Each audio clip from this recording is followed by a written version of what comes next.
Athletics के जो हमारी वीडियो सीरीज़ थी, उसकी ये तीसरी क्लास है। इस क्लास में हम एथलेटिक्स ट्रैक और उसको मार्क कैसे करते हैं, उन सभी को डिस्कस करेंगे।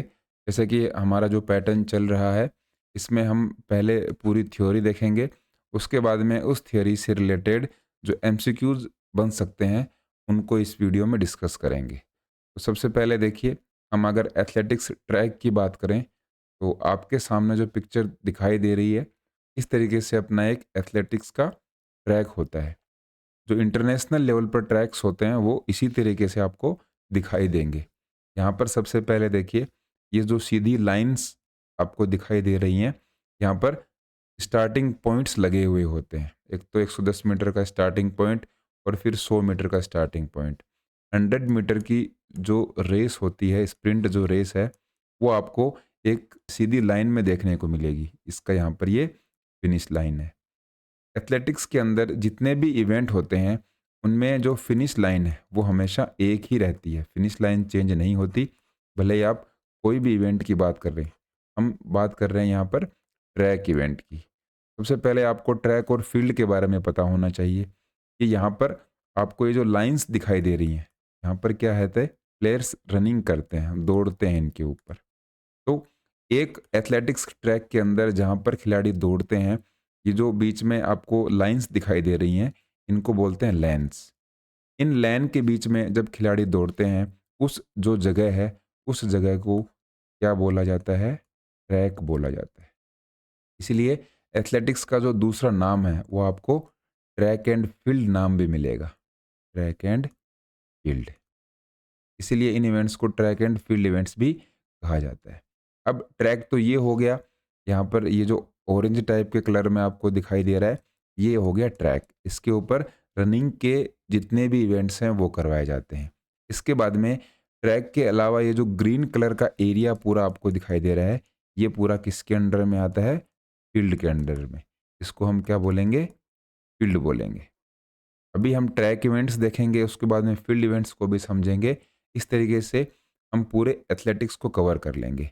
आज हम क्या देखने वाले हैं, एथलेटिक्स जो ट्रैक है वो किस तरीके से बनता है, हम उसको मार्क किस तरीके से करते हैं। यहाँ पर आप देख रहे होंगे, यहाँ पर देखिए, सबसे पहले 200 मीटर का स्टार्ट है और ये फिनिश लाइन है। 400 मीटर का स्टार्ट, 1500 मीटर का स्टार्ट। ये जो सारे इवेंट्स हैं, ये रनिंग के इवेंट्स हैं, इसलिए इनको ट्रैक इवेंट्स भी कहा जाता है। अंदर फील्ड इवेंट्स की बात करें तो यहाँ पर शॉर्ट पुट की जगह रहती है। इसका मतलब है शॉर्ट पुट जो इवेंट है, वो इस पर्टिकुलर एरिया में होगा।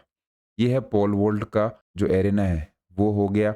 इसके बाद में ये हाई जंप की जगह है, ये हैमर थ्रो, ये जैवलिन, और यहाँ पर ये क्या है? लॉन्ग जंप है। इस तरीके से ये जो पूरे अंदर इवेंट की हमने बात करी, ये अंदर वाले इवेंट हैं फील्ड इवेंट्स। आई होप आप समझे होंगे, ट्रैक को समझे होंगे, फील्ड को समझे होंगे।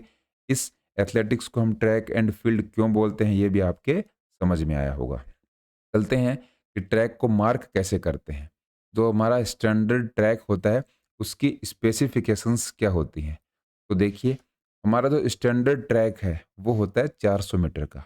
400 मीटर यहाँ से लेकर, ये मान लीजिए स्टार्टिंग लाइन है, तो एक जो राउंड है वो आपका पूरा कितने मीटर का रहेगा? 400 मीटर का रहेगा।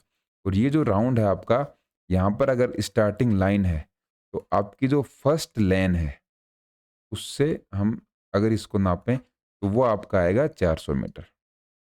बाकी अगर लेन से थोड़ा नापेंगे, तो वो 400 से धीरे धीरे थोड़ा सा बढ़ता चला जाएगा। इसके बाद में अगर इसकी शेप की बात करें, तो ये ओवल शेप का होता है। कहीं पे भी ये सर्कुलर शेप या फिर गोल नहीं देखने को मिलेगा। इसकी शेप ओवल या फिर अंडाकार शेप होती है। अगर डायरेक्शन की बात करें, तो एथलेटिक्स का जो ट्रैक है, वो हमेशा नॉर्थ और साउथ की डायरेक्शन में बनाया जाता है। उसका रीज़न है कि हमारे जो एथलीट्स हैं, वो ट्रैक पे दौड़ते हैं, तो उनके सामने अगर सनलाइट आएगी, तो थोड़ा-सा उनकी विज़िबिलिटी में प्रॉब्लम होगी, वो सही तरीके से देख नहीं पाएँगे। इसलिए इसकी जो डायरेक्शन है, वो नॉर्थ साउथ रखी जाती है। एक और मैं आपको इंटरेस्टिंग बात बताऊँ, स्पोर्ट्स के अंदर एक जो खो-खो है, खो-खो को अगर छोड़ दिया जाए, तो सारे जो हमारे ग्राउंड हैं, उनकी डायरेक्शन आपको मिलेगी नॉर्थ साउथ। खो-खो में आपको ईस्ट और वेस्ट की डायरेक्शन देखने को मिलती है। ये क्वेश्चन एक बार एग्जाम में पूछा भी गया था, इसको आप ध्यान रखना। इसके बाद में लैन है, इनकी संख्या के बारे में बात की गई है।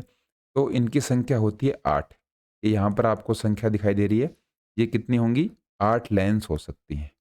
लैन क्या है? ये देखिए, ये यहाँ पर 2 लाइन है, इनके बीच वाली जो जगह है उसको लैन बोला जाता है।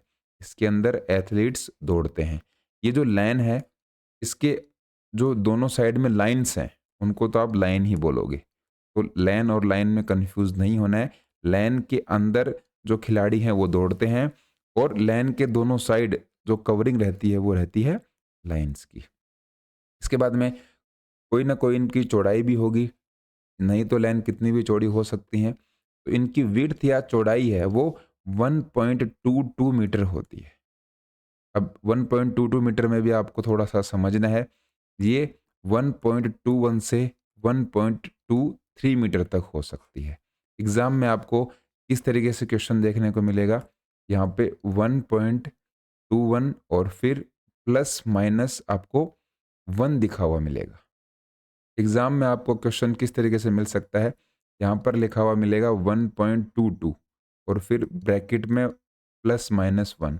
इस तरीके से अगर ऑप्शन आए तो वो ऑप्शन आपका सही होगा। इसका क्या मतलब है, देखिए कि कई बार आजकल के जो एग्ज़ाम्स होते हैं इस तरीके से क्वेश्चंस पूछे जाते हैं। ये बाकी इसको मिटा देते हैं, आपके समझ में आया होगा। हम पहले लैन के बारे में थोड़ा सा समझते हैं और आजकल के जो मॉडर्न क्वेश्चन पेपर हैं वो इसी तरीके से डिज़ाइन किए जाते हैं। तो देखिए इसमें क्या हम बात कर रहे थे, 1.22 है। 1.22 का मतलब है और आगे प्लस माइनस 1 लिखा हुआ है, इसका मतलब है 1.22 है, इसके अंदर या तो आप प्लस कर दीजिए या फिर 1.22 में ये प्लस नहीं आएगा, इसमें माइनस कर दीजिए। यहाँ पर ये पॉइंट है, इसका ये मतलब हुआ कि या तो 1.23 हो सकती है या फिर 1.21 हो सकती है। तो आपकी लैन की जो साइज है वो 1.21 से 1.23 हो सकती है, लेकिन हम एवरेज लेकर हमेशा बताते हैं, बात करते हैं, एवरेज हमारी आती है 1.22 मीटर। आई होप आप समझे होंगे। बहुत ही बेसिक से मैंने आपको इस जो सेगमेंट है उसको समझाने की कोशिश करी है। इसके बाद में जो लाइन है उसकी चौड़ाई 5 सेंटीमीटर होती है। लाइन हमने देखा था, ये जो लाइन है ये बीच का हिस्सा तो 1.22 मीटर हो गया, लेकिन ये जो लाइन है ये आपकी मिलेगी 5 सेंटीमीटर। ये हमने एक स्टैंडर्ड जो ट्रैक होता है उसकी स्पेसिफिकेशंस देखी हैं, इस तरीके से होता है। ट्रैक की हमने बात कर ली, इसको आप ट्रैक बोलेंगे, और अंदर है इसको आप फील्ड बोलते हैं। इसके बाद में हम ट्रैक की संरचना या फिर ट्रैक की स्ट्रक्चर कैसे होती है उसको समझने वाले हैं। तो सबसे पहले देखिए, इस तरीके से ये ट्रैक की एक नॉर्मल सी डिज़ाइन है। जैसा कि हमने बात करी थी, हमारा जो ट्रैक है वो ओवल शेप या फिर अंडाकार आकृति का होता है। इसके अंदर 2 स्ट्रेट होती हैं।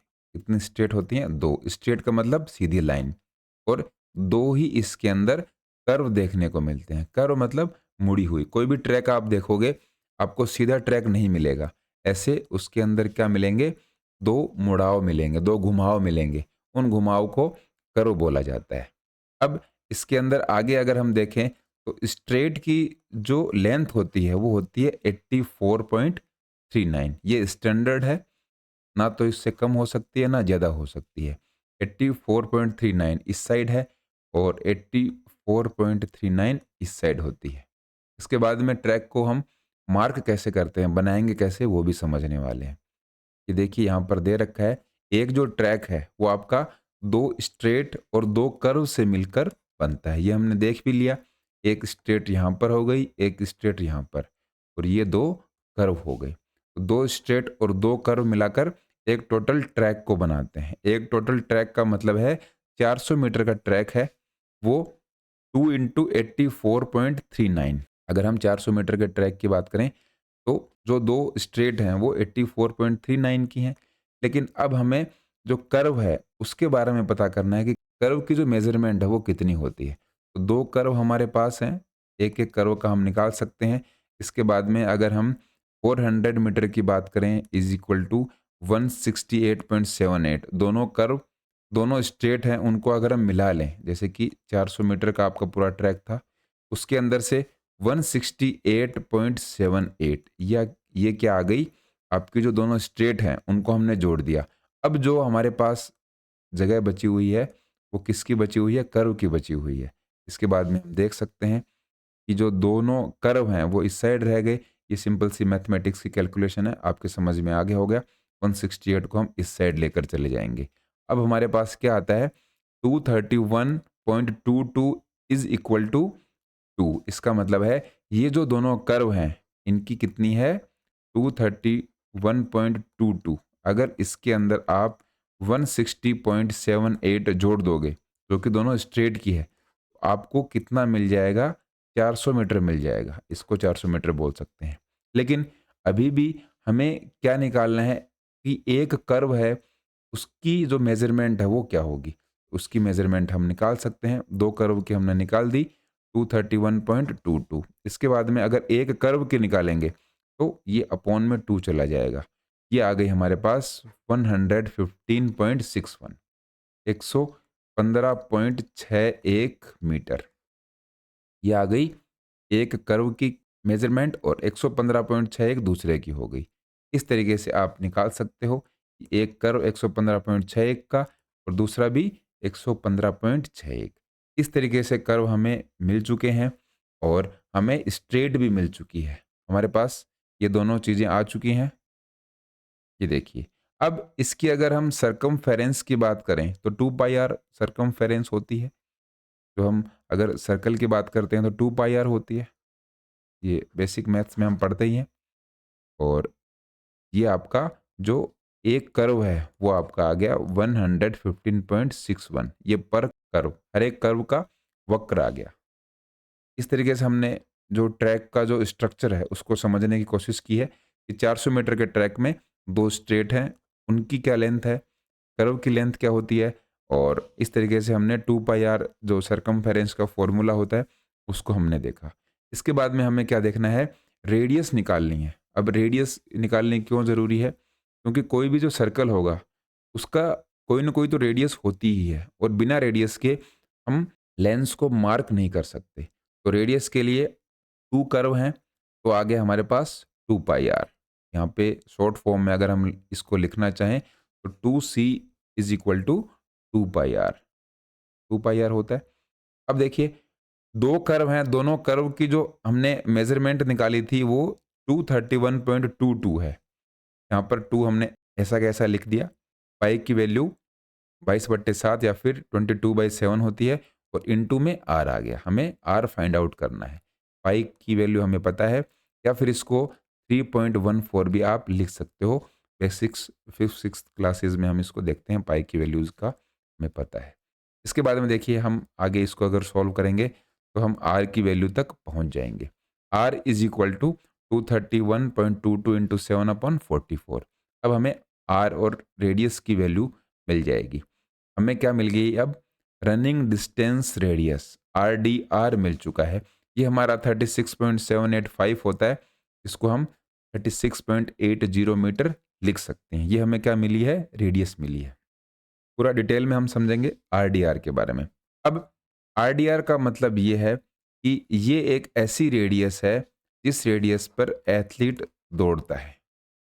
लेकिन आपने देखा होगा एथलेटिक्स का जो ट्रैक रहता है उस ट्रैक के ऊपर, ये इस तरीके से अगर ट्रैक है तो ये ट्रैक का जो कर्व है यहाँ पर, ये जो इसका एरिया है ये थोड़ा सा उठा हुआ रहता है, जमीन से थोड़ा सा उठा हुआ रहता है।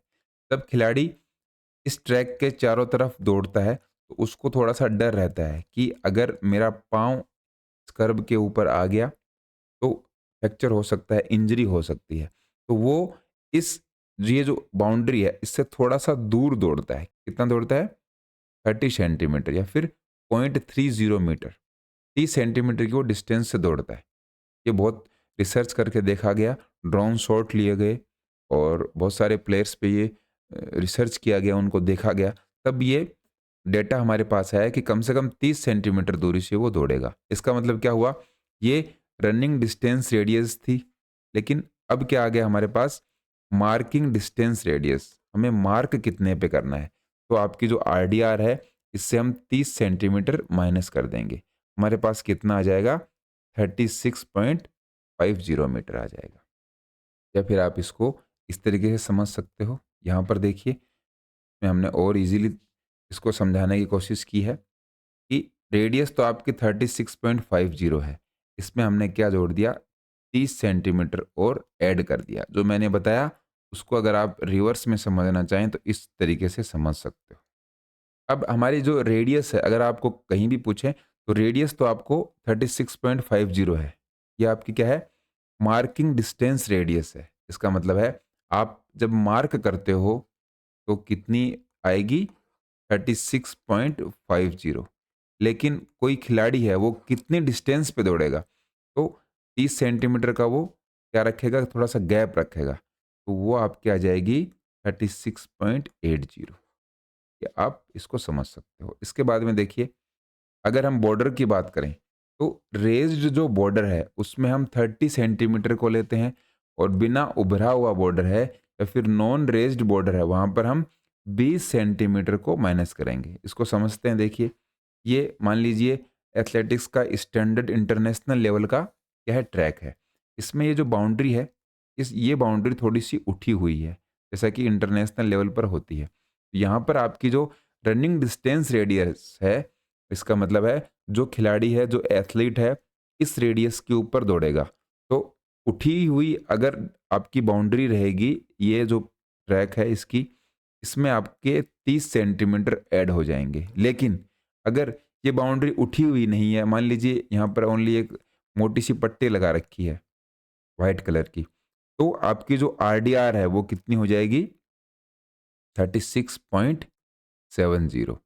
इसमें अब कितना ऐड होगा 20 सेंटीमीटर ही ऐड होगा। ये थोड़ी सी बात है आपको समझनी है। ऐसा क्वेश्चन अगर पूछ लें तो ध्यान में रखना, नहीं तो ये RDR और MDR को आपके लिए समझने के लिए काफ़ी था। आई होप आपके समझ में आया होगा।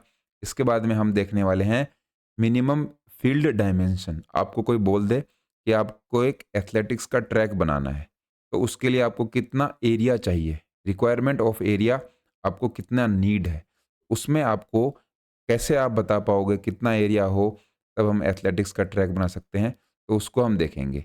ये इस तरीके से एथलेटिक्स का ट्रैक हमें बनाना है। यहाँ पर ये दो स्ट्रेट जैसा कि हमने बात करी, ये एक स्ट्रेट ये रहा, एक ये रहा, दो इसके अंदर कर्व हैं। स्ट्रेट को भी हमने देख लिया, कर्व कितने के होते हैं इनको भी हमने समझ लिया, लेन कितनी होती हैं वो भी हमने देख लिया, लेन की जो बीच में विड्थ होती है वो भी 1.22 हमने देख ली। इसके बाद में जो रेडियस है वो भी हमने देख ली कि कितनी होती है 36.50। ये क्या है मार्किंग डिस्टेंस रेडियस है। और एक हमने रनिंग डिस्टेंस रेडियस देख ली जिसके ऊपर खिलाड़ी दौड़ता है, उसमें हमने 30 सेंटीमीटर ऐड कर दिया। ये सब हमने अभी तक देख लिया, लेकिन हमें ये सब बनाने के लिए कितना जो फील्ड है वो चाहिए। उसके लिए सबसे पहले देखिए टोटल लेंथ ऑफ ट्रैक क्या होती है। ये किसकी बात हो रही है, पूरी लेंथ की, ये पूरी लंबाई है वो कितनी होनी चाहिए। इस लंबाई में एक तो आपकी आ गई स्ट्रेट ना, स्ट्रेट आ गई 84.39। इसके बाद में दो आपके आ गई रेडियस, दो रेडियस यहाँ पर ये देखिए, ये रेडियस ये कितनी है 36.50 है, यहाँ पर भी 36.50 है, तो ये दो रेडियस हो गई। इसके बाद में 2 इंटू क्या दे रखा है 8 इंटू 1.22। यहाँ पर दो क्यों लिखा, क्योंकि हम लंबाई की और लेंथ की बात कर रहे हैं, तो 8 लाइन इस साइड है और 8 ही लाइन इस साइड है। एक लाइन है वो 1.22 मीटर की है, इस साइड भी यही बात होगी 1.22 मीटर। हमें क्या निकालना है, पूरा एरिया निकालना है कि कितने में मिनिमम आपको जगह चाहिए जिसमें आप एथलेटिक्स का ट्रैक बना सकते हो। तो ये हमने समझ लिया। यहाँ पर 8 इंटू 2 ये एक साइड का हो गया और ये दूसरी साइड का, इस तरीके से हमने यहाँ पर +2 कर दिया। तो ये जो कैलकुलेशन है ये यहाँ पर हमने लिख ली। क्या क्या लिखा है, स्ट्रेट 84.39, रेडियस की बात हमने कर ली, और 2 इंटू 9.76। इसका मतलब है यहाँ से यहाँ तक की जो लेंथ है वो कितनी है 9.76, इस साइड भी कितनी है 9.76। अब इसके बाद में बाकी अगर हम आगे कैलकुलेशन करेंगे तो 176.91 ये जो आपके सामने आ रही है ये लेंथ आ रही है। मिनिमम लेंथ इतनी तो होनी चाहिए किसी फील्ड को या फिर किसी एथलेटिक्स को ट्रैक को बनाने के लिए। ये लेंथ आपकी कहाँ से कहाँ तक है? यहाँ से लेकर यहाँ तक की। कितनी लेंथ आ गई? 176.91 मीटर। ये आपकी आ गई लंबाई। अब हम देखते हैं total width of the track. अब विड्थ के अंदर भी हमने क्या देखा है? 2 रेडियस हैं। अब रेडियस इस साइड भी थी, तो यहाँ पर भी रेडियस आपको मिलेंगी। एक रेडियस इस साइड की, एक रेडियस इस साइड की। ये आर, ये आर 36.50 है। इसके बाद में 1.22, तो 1.22 इंटू 8, ये 8 लाइन है। और ये 1.22 हमने देखा था, इनकी विड्थ है। ये भी इस साइड भी इसी तरीके से हो जाएगा। यहाँ पर पहले इनके 2 लिख दिया, तो इसको हम सॉल्व करते हैं। 2 इंटू 36.50, एक रेडियस ये रही, एक दूसरी यहाँ पे रही, और 9.76 होता है। 1.22 को 8 से मल्टीप्लाई करेंगे तो इनकी जो चौड़ाई है ये 9.76, जैसा हमने यहाँ पर ली थी वो आ गई। और सॉल्व करेंगे तो आएगा 92.52। तो हमने अब क्या निकाल ली? इसकी विड्थ निकाल ली। विड्थ कितनी आई है ये हम इसको यहाँ पर लिख भी लेते हैं। अगर हम यहाँ से यहाँ तक की बात करें, ये यहाँ पर इसकी विड्थ आई है 92.52 मीटर। ये हमें लंबाई और चौड़ाई मिल गई। इतनी तो हमें जगह कम से कम चाहिए किसी भी एथलेटिक्स के ट्रैक को बनाने के लिए। लेकिन अब हमें थोड़ी सी इनके साइड में भी जगह की ज़रूरत पड़ती है, क्योंकि ऐसा तो है नहीं कि जाते ही सीधे आप ट्रैक पे ही चले जाओगे। थोड़ी सी जगह आपको चाहिए। उसके लिए हम क्या करते हैं, ये जो ट्रैक है इसके सामने 10 मीटर की एक हमें जगह चाहिए खाली। यहाँ पर 10 मीटर आ गई। और ये जो ट्रैक है इसकी जो स्टार्टिंग और फिनिश लाइन है, या फिर हम इसको फिनिश लाइन बोलें, फिनिश लाइन के पास यहाँ पर हमें कम से कम 15 मीटर की जगह की रिक्वायरमेंट पड़ती है। 15 मीटर इसलिए क्योंकि यहाँ पर होता है आपका पेवेलियन। यहाँ पे क्या बैठते हैं? गेस्ट इस साइड बैठते हैं, और पेवेलियन में चेयर्स होती हैं। यहाँ पर एक फ्लैग भी लगता है, यहाँ पर फ्लैग लगेगा। ये सारी जो रिक्वायरमेंट्स हैं उनके लिए जगह हमें ज़्यादा चाहिए। तो सबसे ज़्यादा 15 मीटर आपका जो पवेलियन है उसके सामने क्या चाहिए? 15 मीटर की जगह चाहिए। और अगर हम चौड़ाई की बात करें तो दोनों साइड 5-5 मीटर की रिक्वायरमेंट होती है। ये थोड़ा सा आपको समझना है। पवेलियन है या फिर जो फिनिश लाइन है उसके सामने आपको 15 मीटर, और उसके जस्ट ऑपोजिट 10 मीटर, और दोनों साइड आपको 5-5 मीटर एक्स्ट्रा जगह चाहिए होती है किसी भी ट्रैक को बनाने के लिए। अब इनको हम जोड़ लेते हैं। चलिए, लेंथ अब हमारे पास कितनी हो गई? 176.91 तो पहले से थी, और हमने 5-5 और जोड़ दी। इस 5 को जोड़ दिया और इस 5 को इसके अंदर हमने जोड़ दिया। अब हमारे पास लेंथ आ गई 186.91। विड्थ की बात करें तो 92.52 पहले से थी, 10 जोड़ दिया और फिर 15 जोड़ दिया। यहाँ पर 10 हमने इसको ऐड किया है, फिर हमने 15 मीटर ऐड कर दिया। ये हमारे पास आई है 117.52 मीटर। ये एक हमें स्टैंडर्ड ट्रैक के लिए इतनी जगह की रिक्वायरमेंट होती है। कितनी हो गई? अगर हम इसको पूरा लिखें तो 186.91 मीटर तो लेंथ हो गई, और इसकी विड्थ कितनी हो गई? 117.52 मीटर। इसको आप ध्यान रखना है। अब क्वेश्चन आपके लिए किसी भी तरीके से पूछा जा सकता है। आपको ये पूछ सकते हैं कि केवल ट्रैक और फील्ड अगर हमें बनाना हो तो उसके लिए मिनिमम रिक्वायरमेंट क्या है? तो आप वहाँ पर ये लिख दोगे 176.91 और 92.52। फिर आपसे ये पूछ सकते हैं कि एक ट्रैक एंड फील्ड का हमें पूरा ग्राउंड बनाना है, उसमें पवेलियन भी ऐड होंगी, और प्रॉपर एक स्टैंडर्ड ट्रैक हमें अगर बनाना हो तो उसके लिए मिनिमम जो रिक्वायरमेंट्स हैं वो आप बताइए। तो वहाँ पर ये जो मेजरमेंट है इनको आप सही कर दोगे। आई होप आप समझे होंगे। बहुत ही डिटेल में हमने इसको डिस्कस किया है। इसके बाद में देखिए क्या है, ट्रैक को हम मार्क कैसे करें? जगह तो हमें मिल गई, लेकिन हम इस ट्रैक को मार्क कैसे करेंगे? तो सबसे पहले देखिए, एक हम लाइन खींच देंगे। जो भी हमारे पास जगह रहती है हम एक तिरछी लाइन को ड्रॉ कर देंगे एक कोने से दूसरे कोने में, और ऐसे ही दूसरी लाइन को भी ड्रॉ कर देंगे। और यहाँ पर हमें एक सेंटर पॉइंट मिल जाता है। इसको हम अगर रेड कलर में कर दें तो आपके लिए थोड़ा सा देखने में ईजी हो जाएगा। ये हमने सेंटर पॉइंट ले लिया। इसका मतलब है ये जो हमारे पास पूरी जगह थी इसका सेंटर पॉइंट यहाँ पर आ गया। इसके बाद में हम क्या करेंगे, चारों साइड 10-10 मीटर की लेंथ पे हम चाप काट लेंगे। ये देखिए, चारों साइड हमने क्या किया, एक चाप काट लिया। यहाँ पर 10 मीटर, 10 मीटर और ये 10 मीटर। अब इन दोनों जगहों से हम क्या करेंगे, यहाँ से लेकर और यहाँ तक हमने एक और चाप काट लिया। ये हम क्या करेंगे, दोनों साइड करेंगे। अब ये हमारे पास जो आया है, ये क्या आई है, ये सेंटर लाइन आई है। सेंटर लाइन हमने निकाल ली। इसका क्या मतलब है, ये जो हमारा सेंटर पॉइंट है, इस सेंटर पॉइंट से ये हमारी सेंटर लाइन हो गई। अब इसी सेंटर लाइन से हम क्या निकाल लेंगे, ये हम इस तरीके से इस सेंटर लाइन को निकाल लेते हैं। ये हमने किस लिए किया, कि हमें एक सेंटर पॉइंट मिल जाए और वो जो लाइन हो वो सीधी हो, जिससे कि ट्रैक हम इजीली मार्क कर सकें। ये हमने कर लिया। अब ये जो 84.39 है, इसके दोनों साइड कितनी जगह है, इसको हमने हाफ कर दिया। 42.195, 42.195 ये हमें मिल गया। इसके बाद में एक डायगोनल डिस्टेंस है ये ट्रैक मार्क करने के लिए, ये है 91.945। डायगोनल का मतलब होता है ये तिरछी, तिरछी जो दूरी है, ये स्टैंडर्ड दूरी है, ये 91.945 है। तो इसको हम मार्क कर लेंगे। यहाँ से यहाँ तक हमने 91.945 का एक आर्क, एक चाप काट लिया। ऐसा ही हम दूसरी साइड भी कर लेंगे।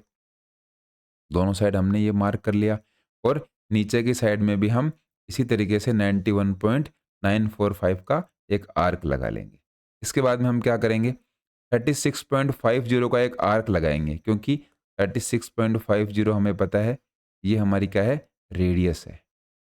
ये हमने देखा है, सॉल्व भी किया है, हमारी रेडियस ये किस तरीके से आई है। तो 36.50 का हमने क्या कर लिया, आर्क लगा दिया। ये चारों साइड हम आर्क लगा देंगे। ये आर्क क्यों लगा रहे हैं, एक सीधी लाइन खींचने के लिए, क्योंकि हमें रेडियस का पता था और डायगोनल जो डिस्टेंस है ट्रैक मार्क करने के लिए, ये भी हमने पता किया है, क्योंकि ये स्टैंडर्ड है, ये हमें पता होता है। इसके बाद में यहाँ पर हमने ये दोनों सीधी लाइन खींच दी। अब तो इसके अंदर कुछ बचा ही नहीं है। सीधी लाइन जब आप खींच दोगे, उसके बाद में ट्रैक मार्क करना आपके लिए ईजी हो जाएगा। तो इससे हमने क्या देखा, सेंटर लाइन थी, स्ट्रेट का हमें पता है कि ये जो सेंटर लाइन है, इससे स्ट्रेट हम 84.39 ले लेंगे और 84.39 का जब हाफ लेंगे तो 42.195 और 42.195 इस साइड हो जाएगा। इसके बाद में डायगोनल जो ट्रैक है डिस्टेंस, उसके हम चारों साइड मार्क कर लेंगे और यहाँ से 36.50 का एक चाप काट लेंगे। वो चाप इसलिए हम आर्क मार्क करते हैं क्योंकि हमें रेडियस का पता था, और इस तरीके से ये दोनों जो चाप काटे हैं इनको हम मिला देंगे। ये हमारे पास क्या आ गई, रेडियस आ गई।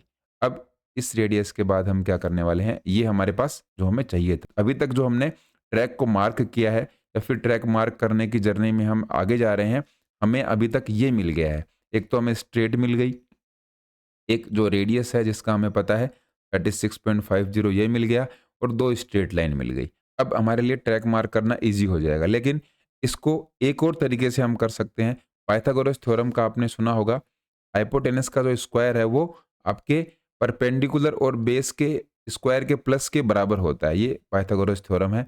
इसमें एक तरीका हम इस तरीके से लेते हैं, ये परपेंडिकुलर, हाइपोटेनस और ये है आपका बेस, और हम 3-4-5 का इसके अंदर फॉर्मूला लेकर आते हैं। 3-4-5 के फॉर्मूले से आप स्ट्रेट लाइन बना सकते हो। एथलेटिक्स के अंदर या फिर स्पोर्ट्स के अंदर 3-4-5 का फॉर्मूला काफ़ी चलता है। तो एक तो डायगोनल से आप बना सकते हो, ये जो पहले हमने डायगोनल से मार्क किया है, एक तो वो तरीका है, और दूसरा आप किससे कर सकते हो, पाइथागोरस थ्योरम से। पाइथागोरस थ्योरम से 3-4-5 का रूल हम लगाएंगे। सबसे पहले 36.50 की एक आर्क है, इसका हमें पता है, और यहाँ पर इस पॉइंट से लेकर यहाँ तक हमने क्या किया, 3 मीटर का एक मार्क कर दिया, और 3 मीटर के मार्क के बाद में हमने क्या किया है, इस साइड क्या किया है, एक 4 मीटर का मार्क कर दिया। ठीक है, आपका 4 मीटर है, और यहाँ पर हमने एक 5 मीटर का चाप काट दिया। कहाँ से काटेंगे, यहाँ से काटेंगे। ये यहाँ पर ये 4 मीटर है, यहाँ पर एंड हुआ, और ये 5 मीटर यहाँ पर एंड हुआ। ये आपकी लाइन सीधी बनेगी। 3-4-5 का फॉर्मूला इसको बोलते हैं। इसमें जो आपका बेस है वो 3 रहता है, तो हमने इस बेस को 3 लिया है। आपका जो परपेंडिकुलर है, जो लंबवत है, वो आपका रहता है 4, ये हमने 4 लिया है, और ये 5 रहता है। तो इस 5 को आप यहाँ से नहीं लोगे, यहाँ से 5 लोगे तो 4 और 5 दोनों एक जगह से हो जाएंगे। ये इसके सामने से लेंगे, हम इसको यहाँ से लेते हैं। यहाँ से 5 मीटर का चाप काटा, ये आपके लिए बन जाती है एक स्ट्रेट लाइन, और हमें स्ट्रेट लाइन ही चाहिए थी। स्ट्रेट लाइन के बाद हमें क्या है, ये हमें पॉइंट मिल गया। अब इस पॉइंट से हम क्या करेंगे, 36.50 की इस साइड बना देंगे और 36.5 की इस साइड भी यही फॉर्मूला लगाएंगे, जैसे कि इसके नीचे भी यही फॉर्मूला लगेगा और यहाँ पर भी यही। ये 3 मीटर का ये हो गया, ये चाप कट गया। फिर इस पॉइंट से ऊपर की साइड में ये 4 मीटर का चाप कट गया, और फिर इस पॉइंट से यहाँ पर ये 5 मीटर का चाप कट गया। ये 3 है, ये 4 है, ये 5 है। ऐसा ही हम नीचे की तरफ बना देंगे। 36.50 आर्क का हमें पता है, ये हमने यहाँ तक इसको लेकर आ गए। इस तरीके से आप पाइथागोरस थ्योरम से भी इसको इजीली कर सकते हो, अगर आपको डायगोनल याद नहीं है या फिर आपको नहीं पता है तो। इसके बाद में देखिए, हम ट्रैक को मार्क कैसे करेंगे, ये हम कहाँ तक आ गए थे, इसको हमने यहाँ तक समझ लिया था। इसमें हमें क्या मिल चुका है, 2 यहाँ पर जो हमारी क्या थी, रेडियस थी, उस रेडियस की हेल्प से और स्ट्रेट लाइन हमें मिल चुकी है। इसके बाद में हमें बस ट्रैक को मार्क करना है। मार्क करने का मतलब हमारे पास ये सारी लाइंस आ चुकी हैं, हमें अब कर्व को मार्क करना है। तो कर्व मार्क हम कर लेंगे बहुत ईजीली। सबसे पहले 36.50 है, तो 36.50 की यहाँ पर एक चाप काटेंगे, इस साइड एक चाप काटेंगे। तो ये चाप यहाँ से ना काटने के बजाय एक पूरा एक सर्कल का चाप कटेगा। यहाँ पर हम लेके गए और पूरा ये चाप काट लिया, और यहाँ पर भी अगर हम यहाँ पर इस रेडियस को लेकर जाएं, यहाँ पर एक चाप काट लिया। ये आपका क्या आ गया, फर्स्ट लेन आ गया। अब हमें पता है कि लेन की जो चौड़ाई है वो 1.22 मीटर होती है। तो 36.50 के अंदर हमें अब 30 सेंटीमीटर और जोड़ना है, प्लस 30 सेंटीमीटर जब हम और जोड़ेंगे, इसका मतलब ये वो हमारी कौन सी है, रनिंग डिस्टेंस रेडियस है। कोई खिलाड़ी उतनी रेडियस के अंदर दौड़ता है, उसमें ऐड करके हम क्या लगा देंगे, ये जो कर्व है, जो बाउंड्री है, ये मार्क कर देंगे कि खिलाड़ी हमारा वहां पर दौड़ता है, और इस तरीके से हमारा ये पूरा ट्रैक मार्क हो जाएगा। क्योंकि हमने समझा था कि 36.50 तो क्या है, मार्किंग डिस्टेंस रेडियस है। इस डिस्टेंस के रेडियस पे हम मार्क करते हैं। खिलाड़ी 30 सेंटीमीटर छोड़ के दौड़ता है ना, प्लस 30 सेंटीमीटर, तो वो आपका 36.80 आ जाएगा। अब इसके अंदर आप 1.22 मीटर ऐड करते हुए क्या करते चले जाओगे, बाकी लाइन को भी बनाते चले जाओगे। तो आपने क्या किया, इस साइड कर्व में बना दिया, इस साइड भी बना दिया। लास्ट में ये जो लाइन आपके सामने है, इन लाइंस को आप मिला देते हो, और इस तरीके से आपका क्या हो जाएगा, एक जो ट्रैक है वो तैयार हो जाएगा। ट्रैक आपने तैयार कर लिया, और अंदर क्या है, उसके फील्ड है, उसके लिए मेजरमेंट की ज़रूरत है ही नहीं, फील्ड आपकी ऑटोमेटिक बन गई। यहाँ पर देखिए, इस तरीके से आप इसको समझ सकते हो। 36.50, इसके बाद में आपने क्या किया, 1.22 इसके अंदर ऐड कर दिया, 37.22 आ गया। तो अब दूसरी लाइन है, वो 37.22 आपने इसको थोड़ा सा और बढ़ा लिया, यहाँ पर ले गए, यहाँ से इसको कर दिया। इसके बाद में 1.22 ऐड करते हुए यहाँ पर लेके चले गए, फिर ऐसे करते करते आपने पूरी 8 की 8 लाइन बना दी। क्योंकि हमने रेडियस का पता था, रेडियस हमने पहले ही 36.50 मार्क कर दी थी, और 1.22 इसमें सब में ऐड करते चले गए। इस तरीके से हमने पूरे ट्रैक को मार्क कर दिया है। आई होप आप समझ गए होंगे। इसके बाद में क्या है, ट्रैक हमने जो मेजरमेंट लिए हैं उसकी कुछ स्पेसिफिकेशंस हैं जो हमने देख ली। 400 मीटर का हमारा ट्रैक स्ट्रेट होता है, लंबा होता है। 2 इसके अंदर सेमी सर्कल होते हैं, और जिनकी क्या है, बराबर रेडियस होती है। कितनी होती है, 36.50, और इन्हें 84.39 मीटर की 2 स्ट्रेट लाइन से जोड़ा जाता है। ये भी हमने देख लिया। अभी तक जो हमने समझा है उसको यहाँ पर थोड़े से वर्ड्स में लिखा हुआ है। ट्रैक के जो अंदर का जो किनारा होता है, जिसको कर्व बोलते हैं, उसकी ऊंचाई 50 mm से 65 mm, 50 टू 65 mm होता है, और उसकी जो विड्थ है वो होती है 50 mm टू 250 mm। ये छोटी छोटी बातें हैं, पूछते नहीं है, लेकिन फिर भी अगर आपको पूछें तो थोड़ा सा देखा हुआ रहेगा तो ध्यान में रहेगा। यदि फील्ड इवेंट्स के लिए कर्व का कोई हिस्सा हटाया जाता है, ये जो बाउंड्री है, इस तरीके से ट्रैक है, इसको मान लीजिए इतना सा हटा दिया, तो क्या रहता है, उस स्थान पर 50 mm की चौड़ी एक वाइट लाइन है, सफ़ेद रेखा है, और कोन या फिर झंडे को रखते हैं। कोन मतलब ऐसे कोन रख देंगे या फिर कोई फ्लैग रख देंगे ताकि आपको थोड़ा सा ध्यान में रहे। और ऊंचाई उनकी 0.15 मीटर होती है और 4 मीटर के अंतराल पर होते हैं। इसका मतलब है जैसे कि मान लीजिए इतनी दूरी पे कि आपका जो कर्व है, आपकी जो बाउंड्री है इसको हटाया है, तो 4-4 मीटर पे ये आपके फ्लैग वहाँ पर दिखेंगे। लेन के बारे में भी हमने बात कर ली। 1.22 प्लस माइनस 0.01, ये 0.01 आएगा। वहाँ पर मैंने 0.1 बताया था लेकिन 0.01 आएगा। उससे ही क्या होगा, 1.21 से 1.23, ये आपकी क्या आ जाएगी, लेन की विड्थ आ गई। 50 mm चौड़ी व्हाइट लाइन से इसको बनाया जाता है।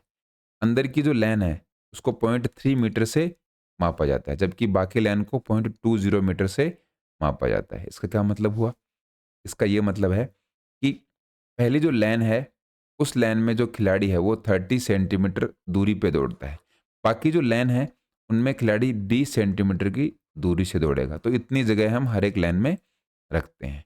फिनिश लाइन की अगर हम बात करें तो प्रत्येक लेन पर 0.50 मीटर की न्यूनतम ऊंचाई वाले नंबर अंकित किए जा सकते हैं। इंपॉर्टेंट नहीं है लेकिन फिर भी आप इसको ध्यान में रखिए।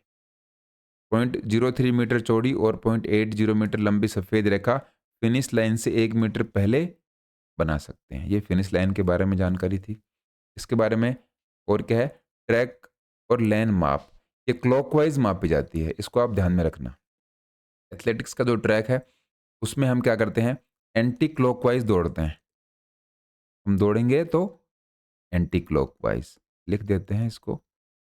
रनिंग तो हम करते हैं एंटी क्लॉकवाइज, लेकिन यहाँ पर क्या दे रखा है, मापी जाती है। तो मेजरमेंट आपके जो होंगे वो कौन सी डायरेक्शन में होंगे, क्लॉकवाइज डायरेक्शन में होंगे। ये आपके लिए थोड़ा सा इंपॉर्टेंट है, इसको आप ध्यान में रखना। ये कई बार पूछ लेते हैं। मेजरमेंट मतलब आप इस तरीके से, ये फिनिश लाइन है तो यहाँ से नापना शुरू करेंगे पीछे, इस तरीके से हम मेजरमेंट करते हैं। दौड़ते हो तो आप इस तरीके से दौड़ते हो, एंटी क्लॉकवाइज दौड़ोगे। और ये हमने देख भी लिया कि 8 लेन होती हैं। कोई भी जो इंटरनेशनल इवेंट होता है उसके अंदर 8 लेन हमें देखने को मिलती हैं। 8 लेन की ही संख्या होती है। इसके बाद में हम एमसीक्यूज पे आ जाते हैं। आई होप आपको एथलेटिक्स का ट्रैक मार्क करना आ गया होगा। अब फटाफट से इसके एमसीक्यूज हम देख लेते हैं। एथलेटिक्स ट्रैक की मानक लंबाई कितनी होती है, तो ये हमने देखा ही है। हमारा जो ट्रैक है वो 400 मीटर का होगा। मानक ट्रैक में लेन की चौड़ाई कितनी होती है, तो हमने तो इसको बहुत बार देख लिया है। यहाँ पर देखिए आपको 1.21 भी दे रखा है और 1.22 भी दे रखा है, लेकिन जो एवरेज है वो 1.22 आपका सही होगा। आपको कंफ्यूज नहीं होना है। एग्जाम में चांसेस कम ऐसे क्वेश्चंस के आने के 1.21 आपको नहीं मिलेगा, लेकिन अगर मिलता है तो भी आपका 1.22 वहाँ पर सही माना जाएगा। 400 मीटर ट्रैक में दो स्ट्रेट लाइन की कुल लंबाई हमसे पूछ ली है। दो जो स्ट्रेट लाइन थी, एक स्ट्रेट लाइन 84.39 की है, तो अगर दो होंगी तो मल्टीप्लाई करके आप निकाल सकते हो। कितनी हो जाएंगे हमारे पास, 168.78। कमेंट्स में आप कर्व के बारे में बता सकते हो या फिर हमारे सामने आगे क्वेश्चन भी आ जाएगा। एक मानक ट्रैक में कर्व की लंबाई कितनी होती है, देखिए ये आ गया। अब हमें एक कर्व की लंबाई पूछी है तो एक की आ जाएगी 115.61। अगर दो की पूछते तो 231.22, या फिर इसको आप 115 को आप मल्टीप्लाई भी कर सकते हो। 115 को मल्टीप्लाई कर लो 2 से, या फिर इसके अंदर आप जोड़ सकते हो। मानक ट्रैक में लाइन की चौड़ाई कितनी होती है, अब हमने लाइन की पूछी है तो लाइन और लाइन में तो आप कंफ्यूज नहीं होंगे। लाइन तो ये लाइन मैंने खींच दी, और लाइन क्या है, ये जो दो लाइन है उनके बीच की जो जगह है जहाँ पर जिसके ऊपर से खिलाड़ी दौड़ते हैं, तो ये आपकी 5 सेंटीमीटर होती है। ये स्टैंडर्ड है, ये चेंज नहीं होती। रेडियस को मापने के लिए किस मान का उपयोग किया जाता है, एक ऐसी वैल्यू है जिसका हम उपयोग करते हैं, तो वो हमारी वैल्यू है 22/7। पाई की वैल्यू 22/7 होती है। और यहाँ पर पहला जो ऑप्शन है 3.14, तो ये ऑप्शन भी आपका सही हो जाएगा। एग्जाम में ऐसे क्वेश्चन नहीं आएंगे, तो ये ऑप्शन भी आपका सही है। तो इन दोनों को आप सही मान सकते हो, 3.14 और 22/7। ट्रैक के कुल क्षेत्र की चौड़ाई कितनी होती है, तो हमसे क्या पूछी गई है, total width of the track event, तो ये आपकी विड्थ मिलेगी 92.52। अब देखिए इसके अंदर हमसे ये नहीं पूछा गया कि अगर हम पूरी ऐड कर दें सब कुछ अगर हम एक स्टैंडर्ड ट्रैक बनाने वाले हैं तो आपकी लंबाई है 117.52, क्योंकि विड्थ की बात हो रही है। विड्थ में 10 मीटर तो सामने था और 15 मीटर ये पवेलियन के सामने था। ये पूरा 25 इसके अंदर ऐड हो जाता, जैसा कि हमने वीडियो में देखा ही है पहले। इसके बाद में फील्ड की न्यूनतम लंबाई कितनी होनी चाहिए, तो ये भी हमने देखी थी। ये कितनी होती है? 176.91। ये जो दोनों हमने देखी हैं, ये हमने उनको ऐड नहीं किया है। जैसे कि 5 इस साइड हम ऐड करते लेंथ में, 5 इस साइड ऐड करते तो ये 186 हो जाती। यहाँ पर भी ये कितनी हो जाती? 117। लेकिन न्यूनतम हमने देखी है कि मिनिमम लेंथ कितनी होनी चाहिए, मिनिमम विड्थ कितनी होनी चाहिए। ट्रैक को चिन्हित करने के लिए डायगोनल जो डिस्टेंस है वो हमसे पूछा गया है। डायगोनल डिस्टेंस ट्रैक मार्क करने के लिए वो 91.945 होता है। ये भी हमने देखा। इसके बाद में है रेडियस में वृद्धि के लिए प्रत्येक लेन की चौड़ाई कितनी जोड़ी जाती है, तो बहुत ही बेसिक सा क्वेश्चन है। ट्रैक की जो चौड़ाई है वो 1.22 होती है लेंस की, वो 1.22 ही हम ऐड करेंगे किसी एक लेन को अगर हमें करना है तो। मानक ट्रैक में पहली लेन की रेडियस कितनी होती है? What is the radius of the first lane on a standard track? अच्छा क्वेश्चन है। ये आपका 36.50 ही होती है। पहली लाइन आप उसी से बनाते हो, उसके बाद में उसमें ऐड करके आप लाइन बनाकर और पहली लाइन को मार्क कर देते हो। How many lanes are there on standard track? ये तो हमने कई बार इसको डिस्कस ही कर लिया है। आपकी 8 लेन होती है स्टैंडर्ड ट्रैक। ट्रैक के कर्व की ऊंचाई कितनी होती है? हाइट पूछी गई है ट्रैक के कर्व की, तो वो होती है 50 टू 65 mm। ये हमने देख लिया था। इसके बाद में है फिनिश लाइन से पहले प्रत्येक लेन पर न्यूनतम ऊंचाई कितनी हो सकती है? फिनिश लाइन से पहले हमने देखा था कि आपकी हो सकती है 0.50 मीटर या फिर हाफ मीटर, आधा मीटर हो सकती है। यदि फील्ड इवेंट्स के लिए कर्व हटाया जाता है तो किन चीज़ों का उपयोग किया जाता है? ये भी हमने स्पेशली देखा था। आप इसके अंदर किसका यूज़ कर सकते हो? वाइड लाइंस का उपयोग कर सकते हो, कॉन्स का हम इस्तेमाल करते हैं और फ्लैग का इस्तेमाल करते हैं। फ्लैग आपके लगेंगे 4-4 मीटर के गैप से। ट्रैक की माप के लिए किस दिशा का अनुसरण किया जाता है? ये हमने स्पेशली क्वेश्चन देखा था कि आपका जो मेजरमेंट है, मेजरमेंट हम किस साइड से लेते हैं? क्लॉकवाइज। और आप जब दौड़ते हो वो दौड़ते हो एंटी क्लॉकवाइज। यहाँ पर दे रखा है क्लॉकवाइज। यहाँ पर अगर दिया हुआ होता कि आप किस दिशा से दौड़ते हो ट्रैक पर, आप दौड़ते हो उसमें एंटी क्लॉकवाइज। पाइथागोरस थ्योरम का उपयोग किसके लिए किया जाता है? तो ये हमने देखा ही है। पाइथागोरस 3, 4, 5 का जो फॉर्मूला था उसमें हम एक सीधी लाइन बनाने के लिए करते हैं। ये आपका मेजरिंग डायगोनल डिस्टेंस, विकर्ण दूरी मापने के लिए हम पाइथागोरस थ्योरम का यूज़ करते हैं। जैसे कि 91.945 ऐसा कुछ से शायद आया था, वो आपकी डायगोनल डिस्टेंस थी ट्रैक को मार्क करने के लिए। ट्रैक के इंटरनल लेन का मापन कहाँ से शुरू होता है? ये आपका होता है from the inner as of the curve. क्योंकि ये हमने देखा था, ये जो 2 स्ट्रेट हैं, यहाँ पर ये क्या कर्व बना रखा है। तो यहाँ से ही हम इसको नापना स्टार्ट कर। कर्व के स्थान पर कोन या झंडों की ऊंचाई, ये ऊंचाई भी हमने देखी थी, 0.15 मीटर होती है इसकी। रेस की शुरुआत के लिए स्टार्ट लाइन किस रंग, ये हमने लास्ट जो वीडियो था उसके अंदर भी इस क्वेश्चन को देखा था। स्टार्ट लाइन आपको मिलेगी व्हाइट कलर की। स्टार्ट लाइन की चौड़ाई कितनी होती है? तो वो तो हमें सेम ही देखने को मिलती है, 5 सेंटीमीटर की ही इसमें विड्थ हमें देखने को मिलेगी। ट्रैक का मापन किस दूरी से स्टार्ट होता है? कौन सी डिस्टेंस से मेजरमेंट स्टार्ट होती है ट्रैक इवेंट की? इंटरेस्टिंग क्वेश्चन है। इसका आंसर हो जाएगा 30 सेंटीमीटर। 30 सेंटीमीटर से हम ट्रैक की जो डिस्टेंस है उसको मेजर करते हैं। क्योंकि ये ऐसे ही क्वेश्चन हमारे सामने आ गया, तो आपको 36.50 में प्लस 30 सेंटीमीटर ऐड कर देना, ये हम करते ही हैं। उस तरीके से इस क्वेश्चन को पूछा गया है। ट्रैक की चिन्हित रेखाएं किस प्रकार के रंग से बनाई जाती हैं? जो कलर हम यूज़ करते हैं, ट्रैक मार्किंग लाइन है, वो किससे बनाते हैं? तो वो हम बनाते हैं पेंट से, उनको बकायदा पेंट किया जाता है। कर्व पर रेडियस मापने के लिए दूरी कहाँ से ली जाती है? तो कर्व की रेडियस है, उसकी दूरी हम लेते हैं centre line of the lane.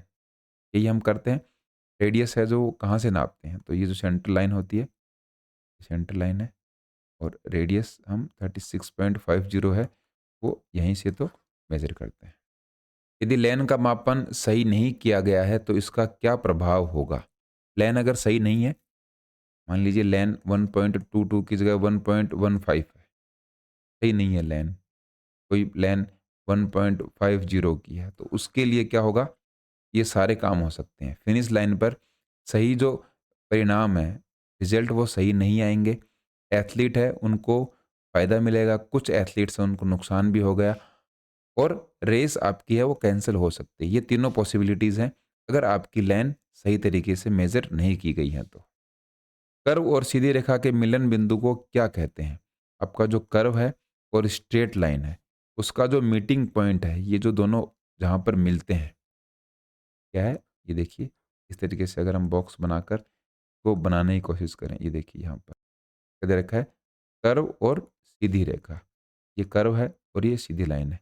ये जो पॉइंट है, इसके बारे में पूछा है। इस पॉइंट को हम बोलते हैं ट्रांजिशन पॉइंट। ये ऑप्शन हमारा करेक्ट हो जाएगा। फिनिश लाइन को किसकी चौड़ाई तक विस्तारित किया जाता है? विड्थ है, वो फिनिश लाइन कहाँ तक हम उसको एक्सटेंड करते हैं, तो वो हम 5 सेंटीमीटर। लाइन की जहाँ कहीं भी विड्थ की बात आ जाए, तो वहाँ पर आप 5 सेंटीमीटर सही कर सकते हो। ये स्टैंडर्ड रखा जाता है एथलेटिक्स के अंदर। 400 मीटर ट्रैक में बाहरी लाइन की माप कैसे की जाती है? बाहरी लाइन है, ये देखिए, ये जो एथलेटिक्स का ट्रैक है, अब यहाँ पर ये ट्रैक बना दिया।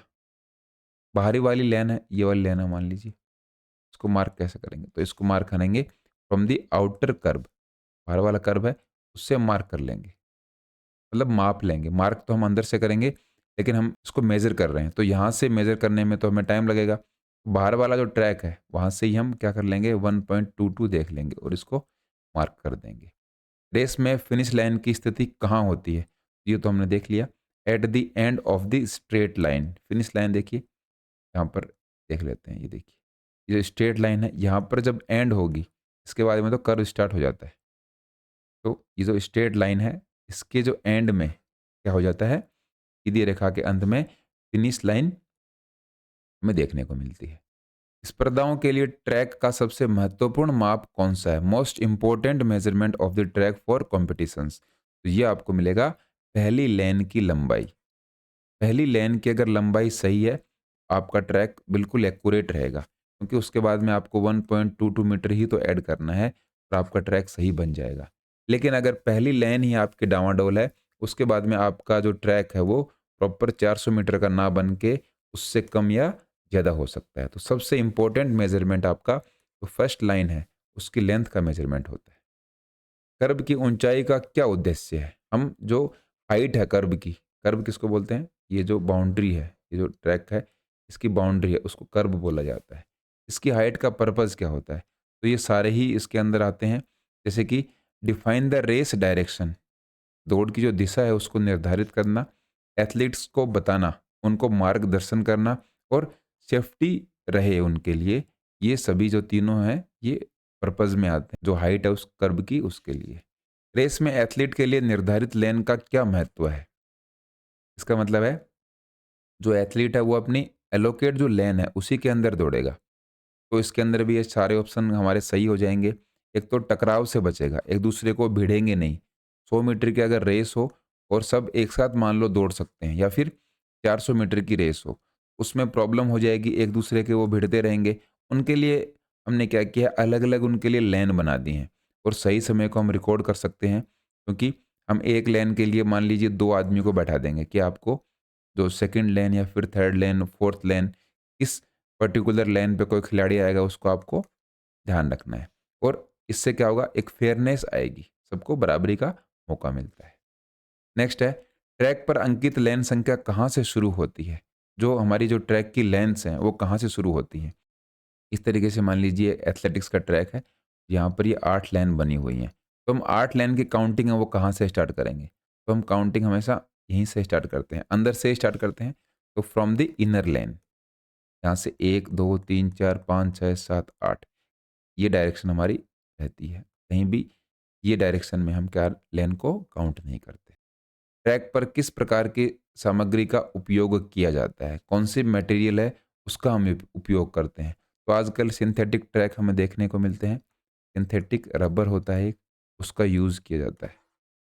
इंटरनेशनल लेवल की बात करें तो 400 मीटर ट्रैक में किस विधि का उपयोग करके कुल दूरी को विभाजित किया जाता है? 400 मीटर की ट्रैक हो रही है, टोटल डिस्टेंस है, इसमें कौन सा मेथड हम यूज़ करते हैं? तो हम इसके अंदर रेडियस डिवीज़न मेथड का यूज़ करते हैं।